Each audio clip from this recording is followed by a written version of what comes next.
Alright, so we're talking about the Mandela Catalogue. So, hi everyone, it's me.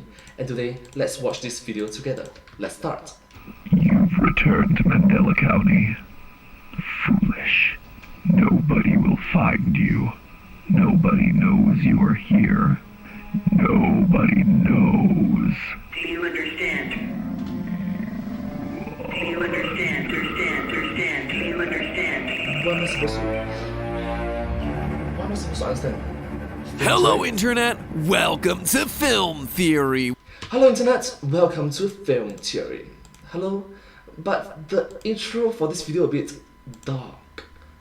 What am I supposed to understand? Where we understand, or at least we try to. And today, what we're trying to understand are the supernatural mysteries happening over in Mandela County, where children are going missing, humans are being replaced with doppelgangers, and a mysterious face keeps appearing on late night TV. Oh, it's so awful. Jimmy Fallon. Much better.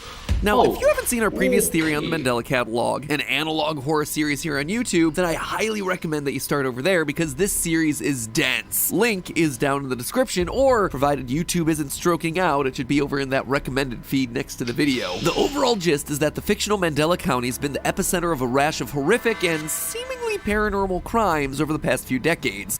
Alright, case in point, it's gonna get pretty dark.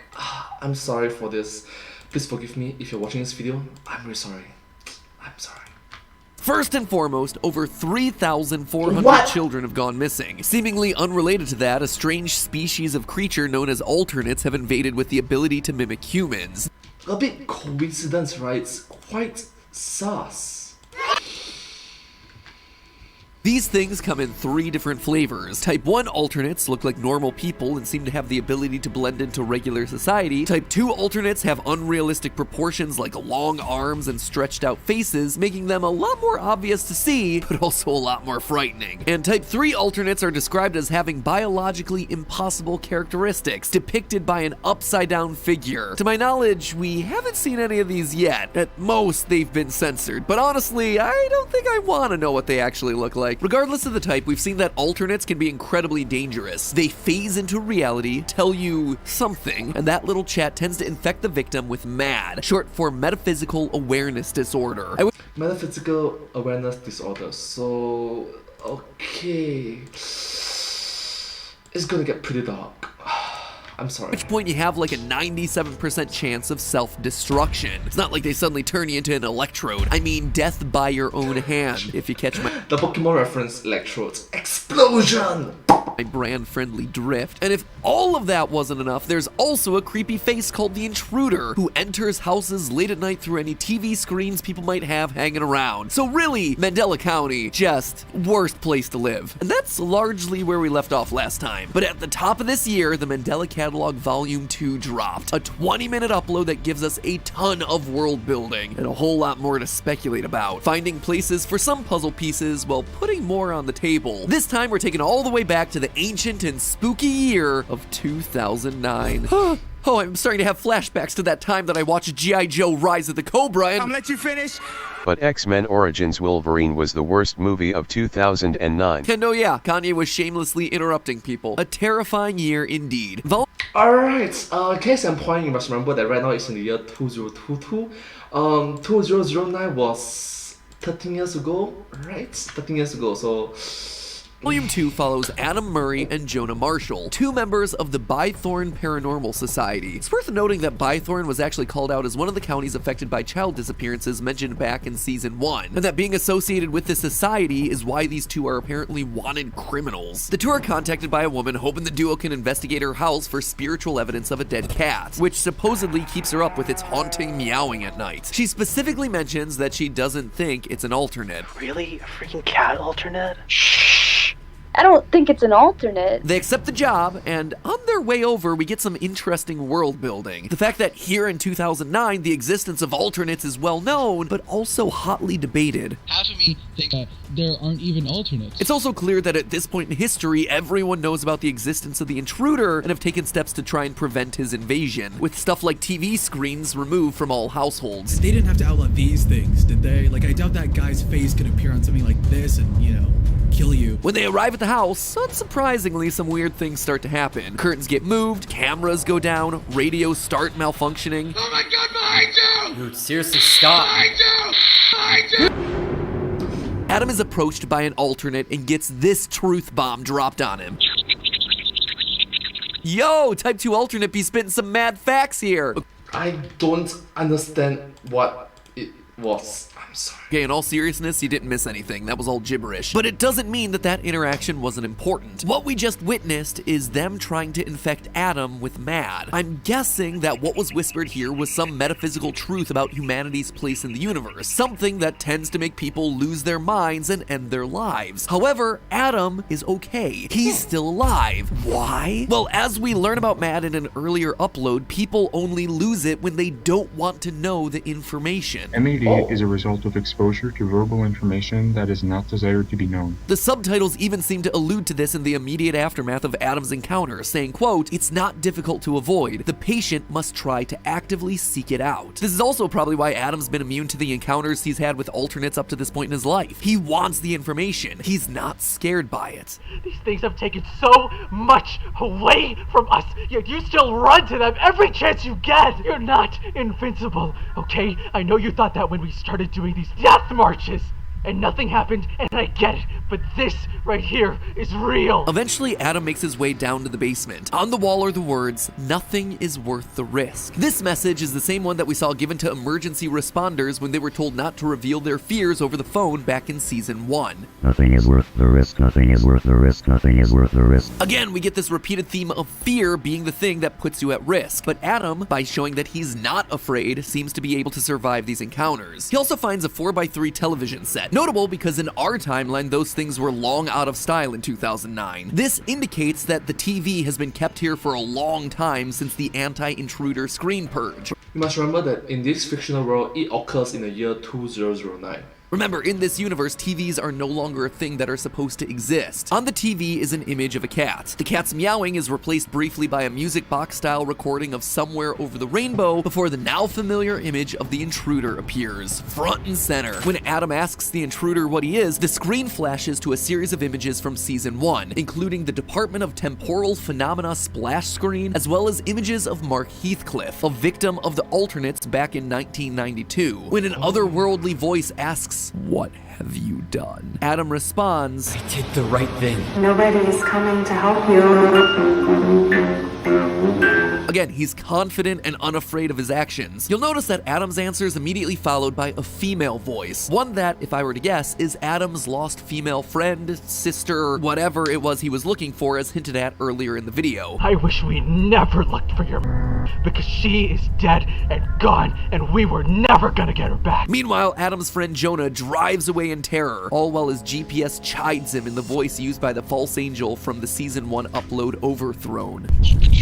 Which makes it a good time to talk about the character names. This series is very clearly connected to biblical stories. There have been hidden Bible verses in the closed captions, there's been talk of angels and false shepherds, even the first image of the series is a corrupted clip from a video series called The Beginner's Bible. And here, we're watching the fallout of two biblically named characters, Jonah and Adam. Jonah, as most people vaguely know, is the guy that got swallowed by a fish in the Bible. What people might not know about that story is the reason he became fish food. You see, God sent Jonah to go tell a city that they were about to get wrecked unless they changed their sinful ways. Jonah chickens out and runs away, ultimately leaving the city to die. While on a boat trying to escape from the presence of the Lord, the sea gets real rough and won't calm down until Jonah is yeeted off the side and into the water, gulp, fish food. Now what do we have here in the Mandela Catalogue? Jonah refusing to stick with Adam, running away from the scene and leaving his friend to die. And of course, there's Adam, first man, the one created by God in his likeness and who eats the apple of enlightenment, only to himself get yeeted out of the Garden of Eden. In fact, we explicitly see that exact scene from the Bible in this upload of the Mandela Catalogue. God's probably not even looking. Oh, go ahead.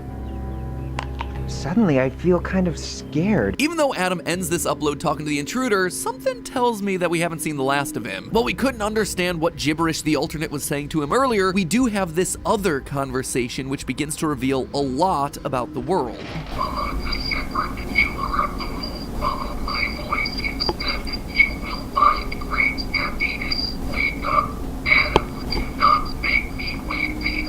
This conversation seems extremely important for several reasons. First, it immediately shows us that this is a world that has two rival factions going head-to-head against each other. The Shepherd and whoever is speaking to us here. My guess is that it's the Intruder, the guy ultimately on the TV screens. So it's a battle between the false Shepherd and his army of alternates, I'm guessing that's who we see in the first upload of the series, versus the Intruder, who's kidnapping kids through their TV screens. You are either following one or the other. Great, really good options there, friends. So, which is right? Well, in order to understand that, we have to talk a bit more about Adam and the Intruder. You see, I think the Intruder might not be working against us in the long term. While the Intruder does seem to be making children disappear, I suspect that he might be doing this to save the future of humanity. Future being the key word here. I want to focus on a detail that I've largely ignored thus far. The Department of Temporal Phenomena. We first see their logo at the very start of Volume 1, so, you know, this one's gotta be important. But with a name like Temporal Phenomena, it seems to imply that there's some kind of time travel at play. So why would a time travel department be handling the disappearance of children and the appearance of doppelganger alternates? Well, I believe the Intruder knows who's gonna become alternates in the future, and he's trying to stop them before they become part of the unholy army that ends the world. Consider this. We know that this is a story full of biblical allusions, and in the canon of the Catholic Church, anyone who ends their own life winds up in Satan's army, considering taking a life is a sin, and if you take your own life, there's no time for you to repent and be forgiven. This then leads me to believe that the alternates are working directly for the false shepherd, Satan. Notice that alternates don't kill you. They trick you into doing it yourself by giving you unwanted information and turning you mad. But by heading them off at the pass, the Intruder is able to thin their numbers. In the video Volume 1, we follow the journey of Mark Heathcliff, a young man who, after trying to help his friend, is followed home by an alternate that keeps him trapped in his room. After a few days of being a prisoner, Mark ultimately winds up dead by his own hand. This really points to one of the things in which, this really points to one of the things in which, to be honest, right, there's, it's like asking you to know or not to know, which is better. I saw this clip from the Stephen Colbert show in which he gave a good explanation. It's like, it's better to know than not to know. Because, he gave a very good answer. I don't know how to explain it myself. It's like, you know what is happening to you than to make up things that you are not sure of, right? But either ways, I just agree with Stephen Colbert that to know or not to know, I'd rather to know. I'd rather know.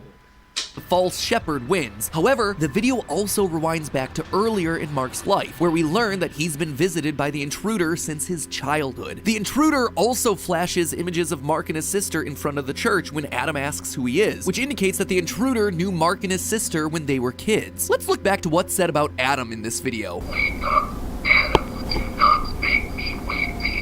Wake up. It's almost like the Intruder is taking kids and planting ideas in their heads so they're protected and unafraid of the alternates. Then, when the time comes, like sleeper agents, they're activated. That's why Adam's been so inexplicably obsessed with alternates. It's why he's been able to stay safe from their attacks. It's also, if I were to guess, what happened to his sister, friend, whatever, the girl that he's looking for. And that's why he's being told to wake up now. The Intruder is asking, do you understand? In other words, do you understand that you're now being called into service? And what's more, if Adam can't do the job, there are others waiting to be awoken. Now, don't get me wrong, I'm not trying to say that the Intruder is the good guy. He still seems to be taking children away from their parents. But regardless, I do think that the Intruder is specifically working against the alternates, trying to starve them by culling their food source. By doing something unspeakably evil, he's doing his best to prevent a global catastrophe that happens in the future. So there you have it, the uplifting tale of the Mandela Catalogue, a story of religion, time travel, and old Sony cameras. Like I said, I get the sense that we haven't seen the last of Adam in this story, but we can all take away this lesson. The next time a creepy Edvard Munch-looking character decides to be a real close talker to you and starts whispering into your ear, just be excited to learn that humanity is a mere pimple on the face of existence. Otherwise, things might not end too well for you. But hey, that's just a theory. A film theory. And cut. But anyways, thank you all so much for watching this video. I hope you find this video very interesting to watch. Quite unique and special, this fictional world. If you do like this video, please remember to like, share, and subscribe to my channel and comment down below if you have any question about us. Don't forget to follow my channel and sincerely appreciate all the support and encouragement for my work. Thank you all so much, you're the best. I hope to see you in my next video. Sincerely appreciate all of your uplifting, motivating, encouraging, supportive words, comments down below. It's very positive and just heartfelt. Thank you so much. But hey, that's just a theory. A film theory. Thanks for watching. Thank you. It should be. But hey, that's just theory. A film theory and cut. Okay. Sorry. But hey, that's just a theory. A film theory and cut.